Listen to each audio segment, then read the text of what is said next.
Jared ran through the dark, endless corridors of Madam Ruth's mansion.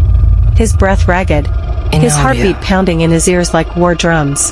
The walls seemed to shift around him, the shadows stretching and twisting into grotesque shapes. The air was thick, suffocating, like something unseen was pressing down on him. A whisper brushed against his ear. "You shouldn't have come here, Jared." He spun around, but the hallway was empty, except for the grand mirror at the end of the corridor. His reflection stood there. But something was wrong. The Jared in the mirror wasn't running. He wasn't even breathing. Instead, the reflection smirked. His eyes were sunken, his skin pale and cracked like aged porcelain. Jared watched in horror as his mirrored self slowly lifted a trembling hand and placed it against the glass. The moment their fingertips aligned, the mansion trembled. Jared stumbled backward, gasping. A shadow slithered out from behind the mirror, coiling around him like a serpent. His body felt heavy, his limbs weak. He tried to scream, but his voice wouldn't come. Then, from the darkness, she emerged. Madam Ruth, draped in a black silk gown, her emerald eyes glowing unnaturally in the dim light. Her lips curled into a knowing smile as she stepped closer. Her movements smooth, almost inhuman. "Did you really think you could leave, my dear?" She cooed, her voice wrapping around him like a spell. Jared's knees buckled. His body felt like it was draining, his energy seeping from him like water through cracked glass. His reflection in the mirror was fading, growing more lifeless with every second. Madam Ruth reached out. He felt something shift inside him, like his soul was peeling away from his flesh. He tried to fight. He tried to scream. But it was already too late. Somewhere deep in the mansion, a new mirror appeared on the wall. Jared's face was now among the countless others, trapped forever in glass. A hollow echo of the man he used to be. And outside the mansion, in the cold, dark city, another young man received a message on his phone.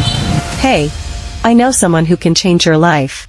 Her name is Madam Ruth." Dennis exhaled and typed back, "What's the catch?"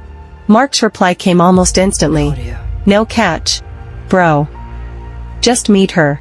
Trust me, she'll take care of you." Dennis stared at the message. His pockets were empty, his rent overdue, and his dreams of making it big as a musician were slipping further away every day. If there was even a chance that this woman could help him, why not take it?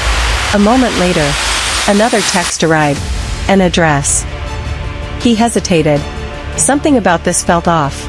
But the hunger in his stomach and the weight of his unpaid bills made the decision for him.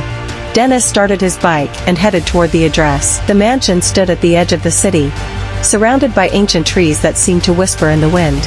As Dennis stepped through the grand iron gates, he felt the temperature drop slightly. The house was too quiet, too perfect, like something out of a dream. Or a nightmare.